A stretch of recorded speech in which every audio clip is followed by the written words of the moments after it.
Awesome. We're live. Good afternoon, everybody. My name is Ruben Mercado. I'm a program manager here at SHIP, leading professional development and leadership development opportunities, hence this session today. We're very excited to have with us today Senior Financial Advisor David Sandu, who's a longtime SHIP member and is formerly worked for SpaceX, Raytheon, and Lockheed Martin as an engineer before he transitioned to the financial services industry. So a little bit about David. After his father passed away, David helped his mother through some financial questions. They gave him the spark to pursue a career in financial planning. And David is passionate about serving others and lives by Zig Ziglar's famous saying, "You can have everything in life you want if you will just help enough other people get what they want." So he knows firsthand that true happiness is experienced when helping others. David Sandu is an investment advisor representative with Eversource Wealth Advisors, a registered investment advisor. So with that, I'm going to go ahead and turn it over to David, who's going to be leading us through the session. David, thank you again for your time and lending your expertise to our group. And we're excited to connect with you today. Awesome. Thank you, Ruben. I appreciate the opportunity. Yeah, I'm excited for this workshop, financial stewardship. So as Ruben mentioned, I'm a longtime SHIP member, and I've done actually this workshop at a lot of our local regional SHIP chapters. So I've done this for SHIP DFW, SHIP Oklahoma, done it kind of regionally in our section. So I'm part of the Region 5. Any other Region 5 members here, feel free to drop a note in the chat box. And yeah, I would love to know maybe what company you work for and what part of the country you're calling in from. I know we're doing with SHIP National, so maybe just type in the chat box what company you work for and what part of the country you're calling in from. And so I'm also going to put a link to my LinkedIn. I'm pretty active on LinkedIn, so I would love to get connected with more SHIP members on there. So feel free to reach out. I just put a link to that in the chat box. Feel free to click on there and connect with me on LinkedIn. Would love to get connected, like I said, with more members. So. Welcome, welcome. I see we have a few more people just jumped into the webinar. This is, again, Financial Stewardship, 7 Money Moves to Make for SHIP Professionals. And I see welcome everyone from Denver and Coral Springs, Florida, Boston, Region 5. Hey, Kevin, good to see you on here, Santa Barbara. So yeah, this is great. Quick disclosure, this workshop is not meant to be taken as specific tax, financial, or legal advice. Everything we discuss is meant to be general information and educational in nature. As well, this workshop is not affiliated, sponsored, or endorsed by SHIP in any way. So Ruben gave you a little bit about my backstory, but I'm going to share just a little bit more. I'm a former electrical engineer, so I was involved in SHIP in college and spent some time just at my local chapter there. And then after college, I started working at Raytheon. I spent a couple of years overseas working for the Tippy 2 program at Raytheon, and then I transitioned to SpaceX and Lockheed Martin, L3Harris, a couple of other aerospace and defense companies, and really appreciated the cultures that I got to experience at some of these larger aerospace and defense organizations. And as Ruben mentioned, right, my story, which my story actually starts with my father. So this is a picture of my father and I. I'm actually, I guess technically mixed breed here. So my dad is actually originally from Pakistan, and my mom is originally from Mexico. And so about 15 years ago, I took my parents on a cruise, and I asked my dad, I said, "Hey, Dad, do you have any investment or retirement accounts?" And he started laughing. He said, "Yeah, David, I've got 5 investment accounts that I've been putting money into over the years." And for those of you that know my story, the punchline of the story is I'm one of 5 kids. And so he wasn't putting any money into investment accounts or retirement accounts. He was putting money into us. He would have called us and considered us his greatest investments. And so over the years, I appreciated my dad's humor more and more. But when I was actually working at Raytheon almost a decade ago, I got a call, and it was that my father had suddenly passed away. And so I came back from Raytheon, from Guam, came back to the States, and started helping my mom with her finances. And so I started walking her through, tough financial planning questions. Questions like, do we have enough to retire? What's going to happen now that dad's gone, right? All these questions. What's the next step I should be taking? And I started putting together a framework of, hey, here's what you should do, right? Here's kind of where you currently are, and here's what you should do next. And so going through that experience with my mom is actually what put the spark in me to start helping other people with their finances. And so I started teaching financial education classes. At that time, I had transitioned over to SpaceX in Waco, and I started teaching Financial Peace University at my local church, and then at community centers in the area. And so one thing led to another, and I started teaching more and more. Eventually transitioned over to Lockheed Martin, and then went part-time at Lockheed to start teaching and helping more and more people. And so that's what brings us to today, which is financial stewardship, the 7 money moves to make for ship professionals. I see a lot of people are coming from different regions across the U.S. So we have some region 3, 4, 5 members here. So welcome and thanks for joining us today. I want to kind of set the stage here as we think about right what and actually I'm curious maybe before I start, does that story resonate with anyone else? Do their parents kind of have a vague understanding of retirement but not really teach you the financial things to do? I'm curious. Yeah, I see a couple hands raised. Maybe just type something in the chat box like yeah, okay, your mom. Yeah, absolutely. So I think this story is pretty common, right? Especially with people that are maybe their parents are maybe not originally from the U.S. or maybe you yourself have come afterwards. Yeah, parents didn't teach much about finances. And so for some of us, a financial independence, saving for retirement doesn't necessarily mean a lot because maybe we never saw our parents. I never saw my parents technically retire. They just kept working until they passed. And so this kind of this theme of, retirement, early retirement, maybe feels somewhat vague to you because there's no context. Certainly there wasn't any context for me of to save for retirement. And so for some of you, retirement might feel like it's maybe 100 years away. And some of you might feel like you're on a path, and maybe you don't know what path you're on. Maybe you feel like you're on a path to financial freedom, or maybe you feel like you're on a path to a retirement crisis. And again, for some of you, you might be thinking, David, I'm not sure which line I'm on. Maybe I'm on the green line here. Maybe I'm on the red line. Or maybe you're somewhere on the yellow line. Maybe you're like, yeah, I was putting money in my 401k, but then I had to stop because I had to help with, my family, or I had to help with, there was a medical emergency, and this is pretty common. I did this for my parents. I kind of stopped or paused retirement contributions, went down just to the minimum, and started helping them with so that they could buy a house in Houston where we grew up. And that's pretty common from what I see from a lot of ship folks is that they're generally tied to family and they're trying to help their family. And so the purpose of this workshop is to help you make educated and proactive decisions and to keep you away from drift, okay? Because what I see is people don't intentionally wake up in a retirement crisis, right? People don't just say, I'm heading straight for a retirement crisis and there's nothing I can do about it, right? They wake up one day and they realize, oh my gosh, I don't have anything saved for retirement, or I'm 55 and I guess I should start thinking about what I'm going to do when I can't work anymore or when I don't want to work anymore. And so I'm curious, maybe just type in the chat box. Do you feel like you're on the green line? Maybe you feel like, yeah, I'm doing all the right things. I'm going to all the classes. I'm doing the workshops. I'm educating myself on my career. I'm trying to upskill. Or type in green if you feel like that. Type in yellow if you feel like, I feel like I'm doing good, but I keep getting knocked off, or I'm never really planning for these emergencies, or I'm just not exactly sure what I'm doing here, but I feel like I'm doing good. Maybe type in yellow in the chat box. Or maybe type in red if you're like, hey, David, a friend of a friend sent me this webinar and I happen to have this time available and I just showed up today and I feel like I'm just drifting because I don't really know where I'm going. And yeah, these someone mentioned at a previous workshop, right? These are all primary colors. So maybe you feel a little blue, right? Maybe you're somewhere between yellow and green. Maybe you're a little orange. Maybe you're somewhere between yellow and red here. And that's okay. Alejandra said yellow. Camila said, can I be in between green and yellow? Yes, absolutely.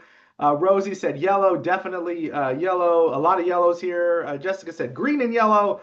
Okay, Kevin said, yeah, yellow, but starting to get on the green path. Felix said yellow, greenish. Yeah, so a little bit of blue in there. Mona said yellow and green. Elise said yellow and green. Yeah, so I think, and that's good, right? That's a good sign, right? You're intentionally making educated, or at least you're trying to make educated and proactive decisions. And so what we're going to walk through today is 7 steps that I would consider foundational to making sure that you're on the path, right? And what I'm going to go through here today is kind of steps 1 through 4, and you'll see there's 10, and I'll explain why. But kind of steps 1 through 4, that's kind of the baseline. If you think about this kind of like a pyramid, right? The bottom, the foundations, you've got to get these things figured out, 1 through 4. 5, 6, and 7, this is going to be that second layer, right? So, hey, I feel good 1 through 4. I'm going to go to that second level. And then 8 through 10, these are really about optimizing your finances. And so I'll try to get through all 10, but if at the minimum, I'm going to make sure we get through 7 because this is 7 money moves to make for ship professionals here. What I'll leave you on with this slide is every day or month or year that you delay making these educated and proactive decisions, it's going to take that much more effort to move from the red line to the green line. Okay, so my hope for you today is that you leave today's workshop and you take some action. Maybe it's doing analysis on your personal finances. Maybe it's just doing a check-in with a buddy or a financial coach or an advisor. Or maybe it's going to another workshop. Maybe it's signing up for something else. Maybe it's upskill, trying to upskill your career. Maybe it's going back to school. So I'm curious if you are action oriented and you're like, yeah, David, I'm coming to this workshop and I'm not going to let the information go in one ear and out the other, but I'm going to take some action here. Maybe just type something in the chat box. Maybe just type in action into the chat box. I'm just curious to see how many action-oriented folks we have here on the workshop today. So let me introduce you to Sam and Alex. So Sam and Alex, this is not a real couple, but a very representative couple of the types of people that I work with from day to day.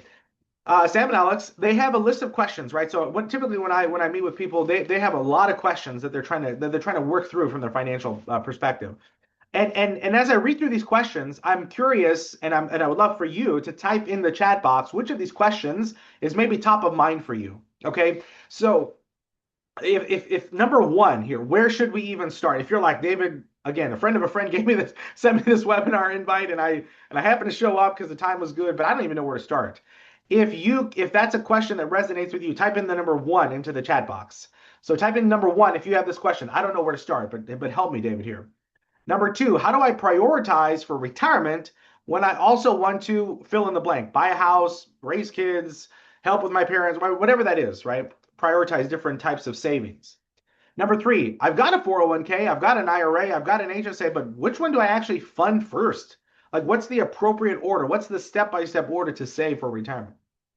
Number four, will taxes eat away at my nest egg? Number five, how much cash should I keep before I start investing anything, right? It's a lot big question. Hey, David, I'm sitting on a big pile of cash. I'm making more money now as an engineer than I ever have, right, out of college or wherever you are in your career. How much should I actually save? Do I have enough to retire, right? Again, for some of you, you might be 5 years out from retirement. Others of you might be 30 years out from retirement. That might be a question in your mind. Number seven, what if I'm behind on saving? Where should I start to catch up? If that's a question, type in number seven into the chat box. Yeah, I see someone said all of the above, which is totally fine. Number eight, when should we file for Social Security? Number nine, should I pay off my student loans or start investing? Number 10, what if the stock market drops before or after I retire? Or maybe tomorrow, right? What are the things I should be doing to prepare? And then number 11, should I save outside of my 401k? So I see we have a lot of 2s, 3s, 4s, 5s, 7s, 11. Yeah, someone said 1 through 11. Yeah, exactly. And the reason why I'm starting here is because I want you to be able to mentally remember and kind of start thinking through, hey, here are some of the questions. And maybe you don't get all the questions answered in today's workshop, but at least you have a baseline of like, hey, I need to get help and I know I need help. So here are the questions I need to start leading with when it comes to my personal finances. So as we start thinking about retirement planning through the ages, and again, we might have SHPE professionals who are in their 20s or 30s or 50s or 60s here today. I don't know where you are on the spectrum, but I do know that you probably are going to fall with, or you will fall in one of these three categories. Either accumulation, so I'm more than 10 years out from retirement, or preservation, so I'm within 10 years of retirement, or I'm in the distribution phase, meaning I'm in retirement. So just type in the chat box either A for accumulation. Again, if you're more than 10 years from retirement, you're an accumulator. If you're within 10 years of retirement, type in P for preservation. And then if you are retired, type in D for distribution. So let's see, we have a lot of accumulators on here. Mona, Brian, Jessica, Camila, Chris. Yeah, all accumulation focused. Brandon.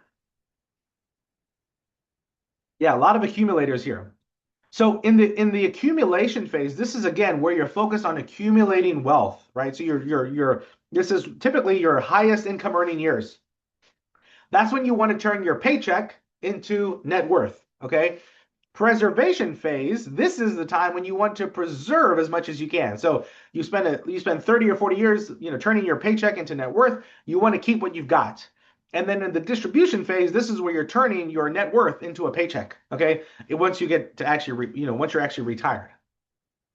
So again, I'm going to walk you through. We're going to spend a lot of time on the first seven, and of course, there's a full blueprint because I have clients anywhere from their 30s all the way up to their 70s, and so I built this blueprint to help my clients kind of figure out where they are and then what's the next step they need to take. So I'm going to walk you through each of these seven. If we have time, we'll get to the 8, 9, 10, and 11. But what I'm going to walk you through today is the actual blueprint that I took actually to leave my engineering career and start helping more people with their finances. And so Step one is to protect your family from financial emergencies. Step two is to maximize your employer benefits. And I'm going to talk about three probably the biggest missed benefits that I see most people making. Pay off high interest debt. Number three. Number four, build up cash reserves. Number five, evaluate your taxes. Number six, align your investments. Number seven, protect your estate. Number eight, save for goals. Nine, optimize money. 10, rethink retirement. And then number 11, develop a blueprint. And if you have questions as we go through the workshop today, certainly feel free to drop a link, drop the question in the chat box. Okay. I definitely want this to be super helpful and super valuable. So again, if you have questions, feel free to drop them in the chat box.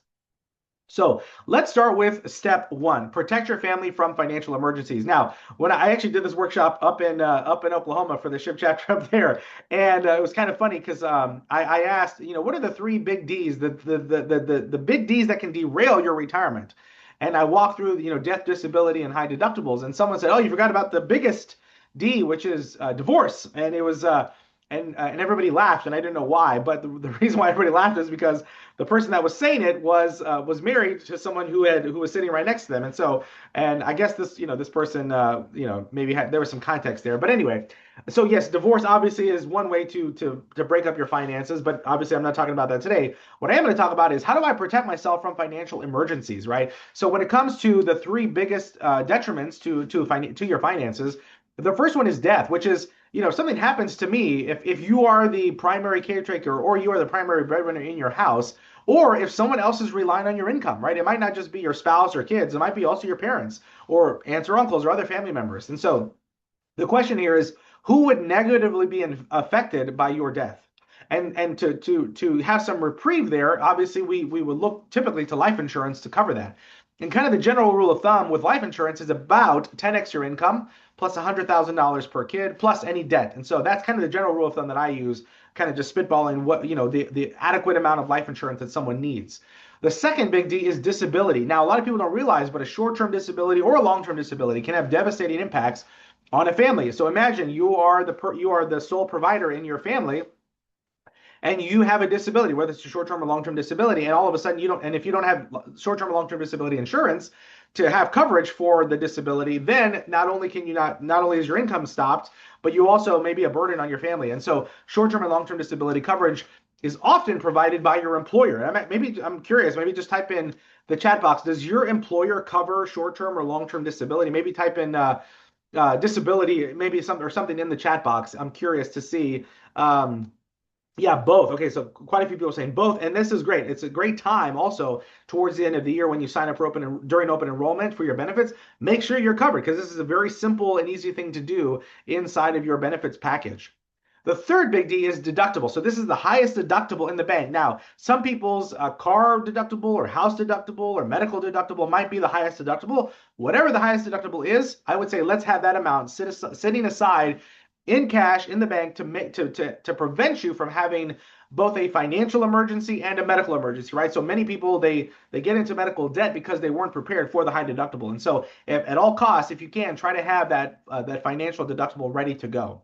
So that's step one. Again, protect your family from financial emergencies. These are the three big D's: death, disability, and high deductible. Again, if you have questions, feel free to drop them in the chat box. Number two, maximize employer benefits. Now, there's a lot of employer benefits. I just mentioned disability coverage.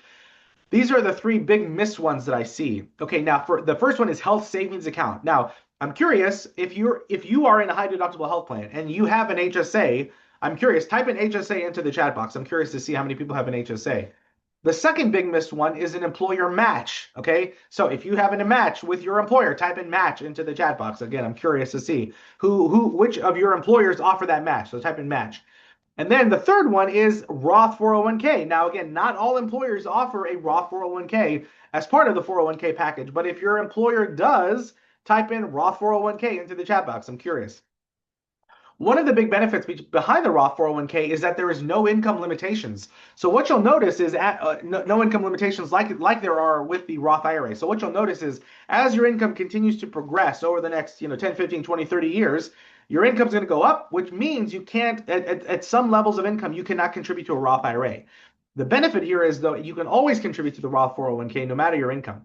The other big benefit to the Roth 401k is that generally the amount that you can contribute to the Roth 401k is is a little bit over 3 times the amount that you can contribute to the Roth IRA. Okay, and I'm going to explain each one of these in detail, but at least I want you to have an understanding. HSAs, employer matches, and Roth 401ks are the three big missed benefits that I see. So let's say you're on this workshop and you're like, David, I've heard of HSAs, but I'm not super familiar with what they are. I'm going to explain here. And I see a lot of people have HSAs, or at least they have access to them in their employer. What is an HSA? An HSA is generally for people that are enrolled in a high deductible health plan. You can contribute to an HSA. You can open up an HSA. You can contribute. So you can save regularly to your HSA. You can save funds. The funds roll over from year to year. The second feature of the HSA is you can invest the funds. So when you have an HSA at like Health Equity or Fidelity HSA or wherever it is, you can actually invest the money in very similar to a 401k. So your HSA has these investing features. And then, of course, the other reason why people use the HSA is to spend money from it, right? You want to use your HSA to spend money on healthcare expenses, right? Like medications or medical and dental and vision care. And so you obviously will use your HSA to pay for medical expenses. And for 2026, these are the contribution limits and then the catch-up limits if you're over 55. But generally speaking, if you're single and on an individual plan, you can contribute up to $4,400. For the family, it's $8,750. And then again, if you're over 55, you can do a $1,000 catch-up contribution. The second missed area of opportunity that I see is the 401k plan. Now, again, the first area is the match, okay? This is the easiest money to get access to because it's simply free as long as you contribute. So if you're not contributing, at least up to the match in your 401k, I would highly recommend that you start doing that. So go into your 401k provider and start putting money into the 401k and getting that match. Oh, question here. Is an HSA tax deductible? Yeah, that's a great question. And in fact, let me go back. The HSA is the only type of an account that is triple tax advantage. So the money you put in the HSA is tax deductible. The money in the HSA that grows because you invested it it grows tax free. And then as long as you take the money out for what's called qualified medical expenses, QME, that money comes back out to you also tax free. And so this is triple tax advantage. The money goes in tax deductible, grows tax free, comes out tax free as long as it's for qualified medical expenses. And from an order of operations, this is always generally my first pick for putting money into retirement accounts and HSAs is get your money from the match for your HSA, and if there's a wellness incentive through your employer, get that too as well for the HSA as well. Again, only type of account that's triple tax advantage. The 401k plan. Now, again, the 401k plan, if you're not already, make sure you're getting the match. So a lot of times there's a lot of confusion because it's like the employer will offer you, you have to contribute 8% and then they'll match up to 4%, or you contribute 6% and they'll match up to 3% or something like that. If you're not taking advantage of the match, definitely this is your year to start doing that, okay? The second reminder here is that a lot of plans now specifically will offer a 401k match, or excuse me, a Roth 401k as an option. So a Roth 401k as an option are usually available in a lot of employers' plans now. The benefit here, again, is the contribution limit is the same for the 401k and the Roth 401k. It kind of sits at that high level. So the total you can put in the 401k, whether it's Roth or for traditional 401k contributions, is for this year $24,500. If you're over age 50, you can do a catch-up contribution of $8,000. If you're between 60 and 63 years old, you can do a catch-up of $11,250. Huge opportunity here. But the biggest question I always get is, well, should I contribute to the traditional 401k or the Roth 401k? And of course, the answer is it depends, right? It depends on what tax bracket you're in, what income level you're in. But generally speaking, if you're in the accumulation years and your income is generally lower and your tax bracket is generally lower, that's when I tend to see more and more people contributing to the Roth because their income is only going to get more, their income and tax bracket is only going to go up over time, okay? And now I'll show you a chart here later about that. But generally speaking, my preference is the younger you are and the less income you have, the Roth 401k tends to be a better option for a lot of people that have a long trajectory to invest. Any questions here? Oh, what is considered low income for the accumulate? Great question. That is going to be dependent on you, right? So it might be less than a certain number, like from a tax bracket perspective, it might be a specific number. I mean, if you can, my answer is if you can afford to do the Roth and you're under 35 or 40, try to do the Roth, okay? Before life gets more complex with more and more demands on your life. So It's not, there's not a hard and fast rule there, what's considered low income. But I would say lower income, especially if you're in your 20s and 30s and you've got a long time frame to invest, now is the time to get money in that Roth account. Generally speaking, of course. Okay, great question, by the way, Camilla. Okay, step number three is pay off high interest debt. So, for those of you that have debt, whether it's through credit card or whatever kind of debt you have, generally speaking, I would say make sure that you are make sure you have a plan on how to pay it off. Generally, there's two different types of ways to pay it off. It's either through the debt snowball method or the debt avalanche method. The debt snowball method is where you list your debts smallest to largest, and then you pay them off in that order. The debt avalanche method is where you list your debt's highest interest rate to lowest interest rates and pay them off in that order. So the debt snowball method is what I equate to basically like kind of like a low carb diet, right? So you get on the debt snowball and you eliminate all carbs and you start seeing a lot of progress, right? You're like, oh wow, I'm losing weight here. And so you gain a lot of momentum, right, to keep on doing it. And that's what the debt snowball is, right? You pay off your lowest debts and you kind of compound those into further debts. The debt avalanche method is where you are looking at the highest interest rate and paying the debts off in that order. So it might make more sense from a numbers perspective and from a financial perspective, but the debt snowball method it's a lot more initially rewarding. So you get kind of that dopamine hit, like, yeah, I paid off my debt. Let's go on to the next one. So that's step three, pay off high interest debt. Step four is to build up cash reserves. Now, generally speaking, when someone's saying, hey, I want to build up cash reserves, but how much should I save? I kind of lean towards 3 to 6 months of expenses with the caveat that if you're in a high tech job, and you're expected to go through, big employment rushes and then big layoffs, make sure you have a cash cushion, especially now we're seeing AI and tech layoffs happening more and more. You might want to have a maybe 10 to 12 month emergency fund if you're in one of those kind of higher risk categories from a job perspective.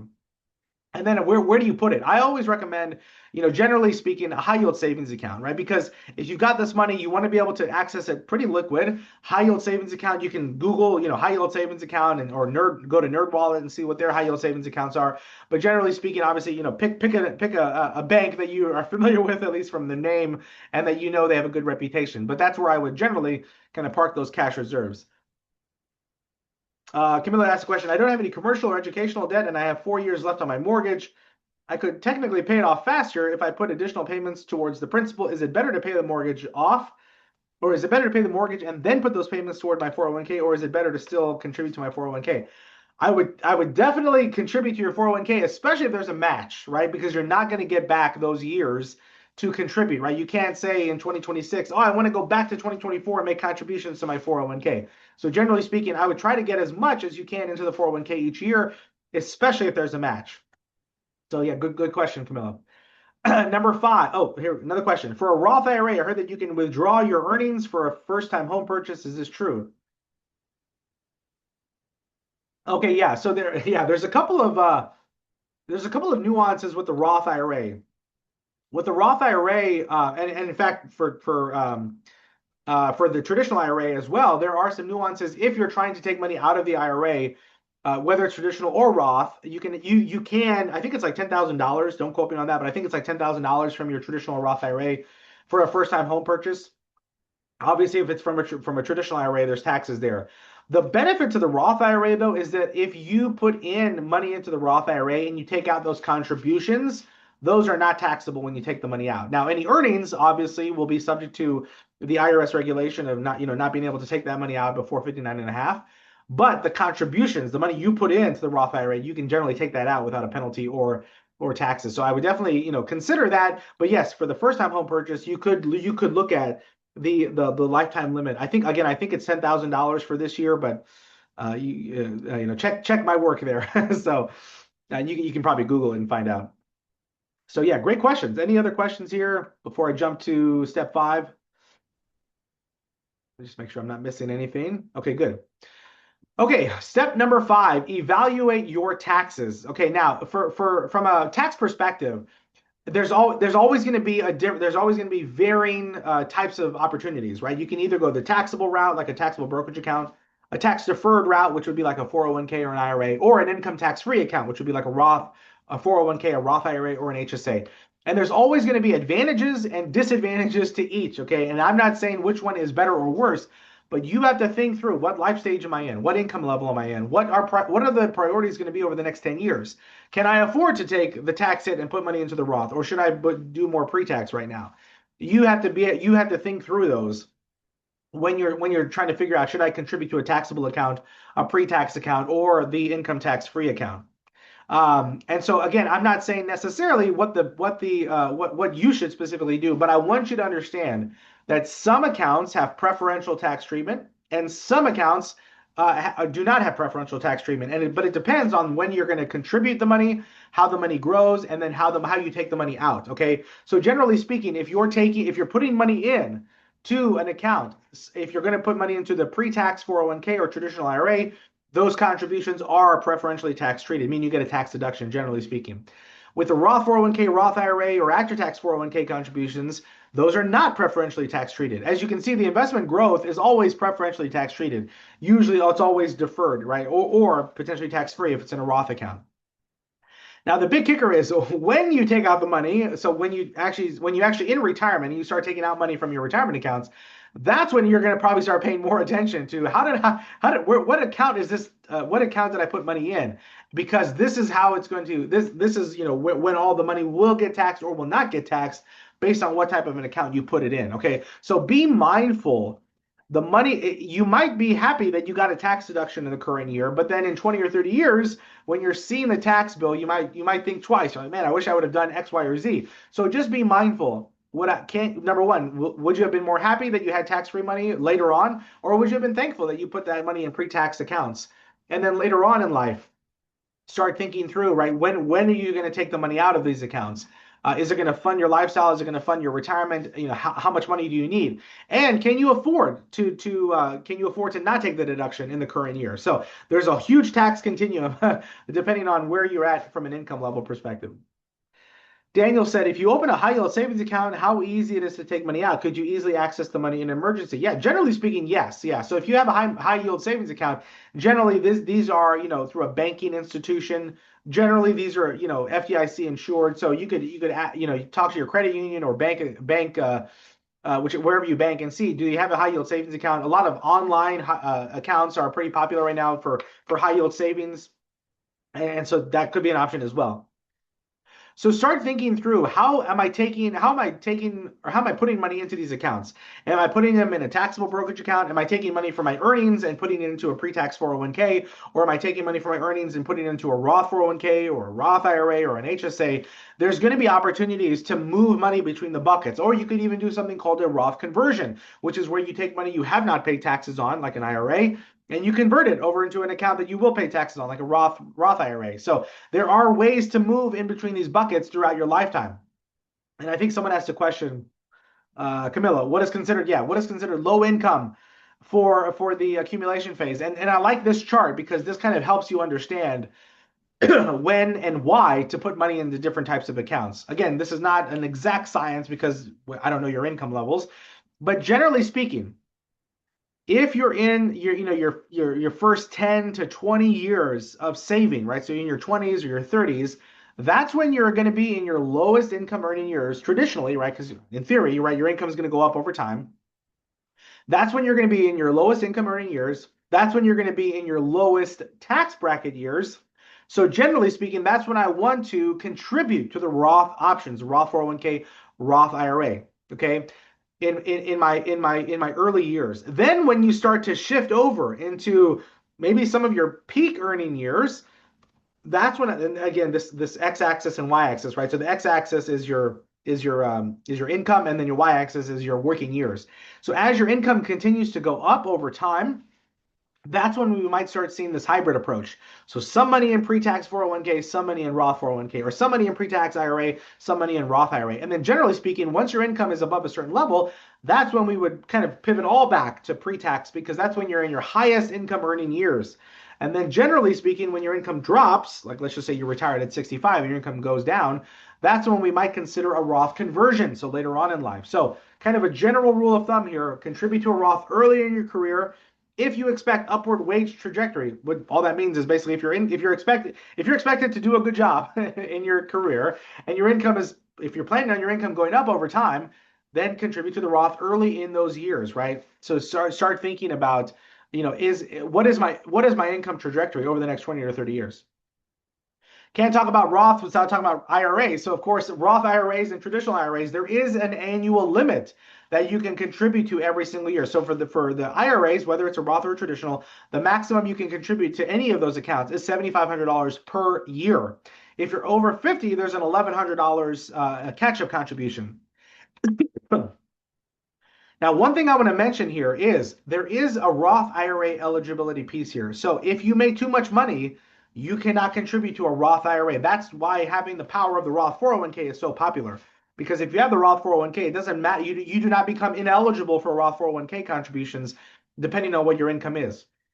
So if you're single for this year and you make over 168, you cannot contribute to a Roth IRA directly. You would have to do a backdoor a Roth IRA or contribute to a Roth 401k first. And then same thing for married filing jointly. This is MFJ, married filing jointly, modified adjusted gross income phase out. If you are married and you file jointly, your income's over 252, you cannot contribute to a Roth IRA either way. Question came in. I have worked for two jobs. One job uses Empower and another Fidelity. Oh, I have worked for two jobs. Should I transfer funds from one account to another? Great question. It's totally up to you. I think, for some people, they like having consolidation into one account, so they want to have all their money in one place. Other people maybe like the funds at a specific 401k provider, like, oh, I like these funds better than these funds, so I'm going to keep more money, keep my money at an old 401k. Generally, though, when we work with clients and if people have these old accounts, we'll just roll them over to an IRA because it's just easier from a mindset perspective, right? You just have one IRA, and so you're just contributing to the one IRA. Now, if you have an active 401k, you cannot contribute an active 401k over to an IRA. So just be mindful of that. So let's jump 20 or 30 years out into the future. Maybe that's where you are. Maybe you're like, hey, David, I'm in my 50s. How do I start thinking about taking money out of my accounts? Well, the first thing I would say is you want to start thinking about the taxation of all these accounts, right? So when I take money out of my HSA, that's taxed completely differently than when I take money out of my Roth 401k or my Roth IRA. That's also taxed differently than when I take money out of my taxable brokerage account. That's also taxed differently than when I take money out of my 401k or my IRA. So start thinking about the investment earnings and withdrawals, all taxed completely different. You have to be mindful, be aware of income taxes. And then once you get into retirement, you start thinking about Social Security and Medicare. You also have to think and be aware of income taxes and how much those income taxes will affect your Social Security benefit and your Medicare surcharges for IRMA, income-related monthly adjustment amounts. Now, again, if you're in your 20s, you're probably thinking, this is so far away, but just be mindful that not all sources of funding are created equal. So start thinking now, right? Begin with the end in mind of where you want to be in 20 or 30 or 40 years. Number 6 is to align your investments. And just based on time, we might just hit 7 and then stop for Q&A, Ruben. So step 6 is to align your investments. Now, there's 3 key areas. The first area to align your investments with is your phase of investing. The second is asset allocation, and the third is diversification. So what do I mean by phase of investing? Well, we kind of already touched on that, right? Your phase of investing is what phase of investing you're in. Are you in the accumulation phase, preservation, or distribution?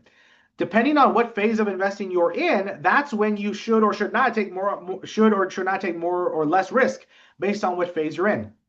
Again, this is for illustrative purposes only. Past performance is no indication of future returns. But I just want to show you, generally speaking, in the wealth accumulation phase of investing, the goal there is to seek growth potential, right? You want to have a lot of risk, which may have more growth potential. And so what does that mean in terms of investing? Well, if I want to seek more growth potential in my wealth accumulation years, then I want more equity or stock or equity-like allocations of my investments. What does that mean? That means I want a higher allocation of investments towards stocks or equities and a lower allocation towards bonds or fixed income. Then as I move through the phases, right? So if I move from the accumulation phase to the preservation phase, that's when I want to minimize uncertainty, right? So I want to remove some of that risk. That's when I might start adding more and more bonds or fixed income into my portfolio. And then once I get into the distribution phase of investing, that's when I want to really reduce a lot of that uncertainty from the stock market, right? Because as we've seen, right, the stock market can go up and down wildly depending on the day. And so we want to be mindful of how can we afford to take the risk? And it depends, right? If you're 40 years out from retirement and the market goes up or down 20%, it doesn't really affect you because you're not using that money. But if you're 2 years out from retirement and the market goes up or down, that might have a bigger impact on your ability to retire. So as you can see here, right, this is kind of years to retirement. And this is generally what people will refer to as a glide path. Okay, so again, generally, if someone's asset allocation is more equity or more stock heavy, generally that they are more focused on accumulation, right? So if you go into, let's say you go into your 401k or your IRA and you click on the investments inside of those accounts, what is the asset allocation of those investments? Is it more stock heavy or more bond heavy? If someone tells me, hey, David, I've got an 80-20 portfolio, then what they're telling me is I've got 80% in stocks, 20% in bonds. And is that appropriate? Well, for someone who's, 30 years out from retirement, probably more appropriate.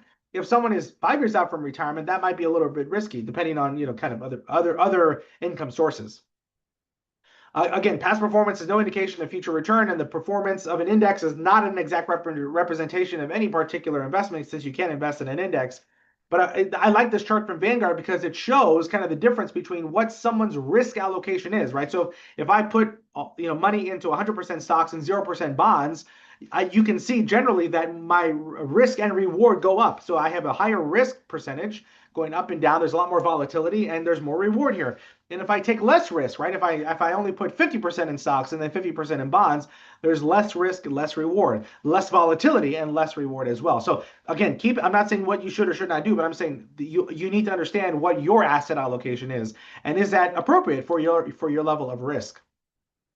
The other reason why I talk about diversification is because if you look at this chart, this is different asset classes spread out throughout the last decade. And if you look at just as a good example here, in 2018, what was the highest performing asset class? What outperformed all the other asset classes in 2018? Maybe type it in the chat box. Can you see that on your screen? What was the highest performing asset class in 2018? What outperformed? Cash, exactly. As you can see, in 2018, cash was the highest performing asset class at a positive 1.9%. Again, past performance is no indication of future returns. Now, if you look in 2019, what was the lowest performing asset class in 2019? It was also coincidentally cash, okay? And that's why diversification is so important. You don't know. I don't know. Nobody knows which asset class is going to be performing better or worse in any given year. That's why diversification is so important. You want to be diversified inside of your investments. All right, step 7 is to protect your estate. Now, when I think about protecting my estate, again, I'm not an attorney and this is not legal advice, but I want to start thinking through what are the documents, the directives, the beneficiary designations that I need to start thinking through to make sure that if something were to happen to me, my assets get passed down to the correct, to the right people, that the money that I have in my accounts goes to the right people. So it might be a good idea to start thinking through, hey, if I die tomorrow, where does all my money go, right? Do I have my beneficiary designation set up? If I have kids, do I have powers of attorney set up for them? Do I have healthcare powers of attorney for me and for my family? Do I have a will or do I have a trust? It's a good idea to start thinking through, where am I on this journey from an estate planning perspective? Step 8, save for goals. I'm going to cut it off here in just a couple minutes. So save for goals. How long does the money need to last? So again, steps 1 through 4 were kind of that foundation. Steps 5, 6, 7 were that second level. Step 8 is now, okay, I feel good about my finances. I've got a good trajectory. But now I want to start thinking about maybe something else. Maybe it's early retirement. Maybe it's buying a second home. Maybe it's helping my family, do something big. Maybe start a business. So, and because I get this question all the time, where do I put my money based on, and I always respond with, it's based on what you are trying to accomplish, right? Put the money where the vehicle will help you, because savings alone isn't enough to reach every goal in your life's journey, right? You might have to invest some of that money. So if someone says, hey, David, I need this money in the next couple of years, maybe you shouldn't invest it, right? But if you don't need this money for 5 or 10 years, then that's when I would say, okay, let's take some risk there to build wealth or to reach financial freedom or to create that legacy. So again, everybody's going to be a little bit different, but for most people, you can name the goal. So it's retirement or buying a house or car or kids' college, specify the amount and then set a date. And what you do is basically work your way backwards and just start saving up for that goal. I know it sounds simple, but a lot of people just have not a lot of people have not gone through the exercise of naming the goal, specifying the amount and setting a date for it. Step nine, optimize your money. Again, I'm not going to go through each one of these just for time, but this is where I would start, really start thinking through how can I optimize? This is when typically, we'll see a lot of people reach out for financial advice because they know that they're going, if they need to be going northeast, they're going northeast, but they don't know necessarily what's the next right step. What are the small ways I can do? What are the small things I can do from a day-to-day perspective? So with that, I know we're short on time here, so I'm going to just jump through and just say thank you to Ruben for the opportunity here and SHPE National to present the financial stewardship 7 money moves to make for SHPE professionals. And I'll open it up for Q&A. And I see we have a couple questions already coming in. So, Ruben, any thoughts there before I start answering questions? This was fantastic. I know you covered a lot of ground and really appreciate it. You've been good at catching questions in the chat as they come in. Also, I've been keeping track of it, but there's one that just came in. If we'll send out this presentation, I know we'll send out the recording, David. I don't know how if any of your materials are able to be shared out. Yeah, we'll send out the recording. I generally don't send out the PDFs or PowerPoint presentations, but if Got it. someone wants to Yep. review the recording, they can certainly. Absolutely. Awesome. Okay, let me open. I had a doc going with everything. Um, and you might have covered. Did you cover the one? And if you open a high yield savings account, how easy is it to take the money out? Oh, no, I didn't. Okay, so yeah, if you open a high yield savings account, yes, you can easily access that money in an emergency. Obviously, the purpose of the high yield savings account is liquidity, right? So I want to be able to access that money very quickly. And so again, generally speaking, when you open up a high yield savings account at your bank, it's just like you're moving money from a savings account to your high yield savings account. You can move that money back over pretty quickly. It's usually within a couple of days, from what I've seen. Awesome. Thank you for that. We've got another one on somebody has two jobs. One uses, so they use different systems. One's Empower and one's Fidelity. Should you transfer funds from one account to another? I don't know if you have any thoughts or specific Yeah, I think advice we on answered that. that one, but basically, Oh, if someone has, some, and this might be representative of other people too. So if you have your two different old 401ks, consolidation in my mind is always best because what gets measured gets managed is my thought, right? So if you consolidate and you can more easily manage that, then you're going to start measuring, right? Okay, is this appropriate for my level of risk? Am I doing well here in this investment account? And so yeah, generally speaking, I would start thinking through um, how can I consolidate this to make sure that it's appropriate for my level of risk? thank Just you. I just saw this other question come in. If you were starting from scratch today from 20 as an investor, how would you split your cash, stocks, and safer assets? Yeah, that's a great question. I mean, again, if I had to go back, and maybe let me just show you another chart here because we just talked about this. And it really comes down to asset allocation, right? So if I'm in my 20s, so I'm 45 years out from retirement, let's just say as an example, if I'm 20 and I'm going to retire at 65 because that's when Medicare kicks in, then generally I'm going to be pretty heavy. I'm not saying for you specifically, Daniel, but I'm just saying generally speaking, I'm going to be pretty aggressive, which means I might have upwards of 90 to 100% in stocks because I have the time to wait out the uncertainty, right? So I have the time. That's really the key risk here is time. Again, if you're within 2 or 3 years or 5 years of retirement, you might not have the time it takes for the market to recover. But if you're 45 years out from retirement, you probably have the time it takes to recover if your time horizon is appropriate enough, if it's 45 years. Yesenia said, can you create a kid investment account and manage it until child is over 21? So I'm not sure if you're referring to these new Trump accounts, but that I don't know what the stipulation is there if it's 18 to 21. But you might also could look into a custodial account or an UGMA or an UTMA account. So yeah, there are those types of accounts, custodial accounts, where you can basically you can have an account designated for a child, but they don't really get access to it until they reach the age of majority in your state. So that could be an option there, Yesenia. Great question. Camila said, how much should we invest when starting out? Oh, good question. Yeah, say our salary is $90,000. What's a good rule of thumb?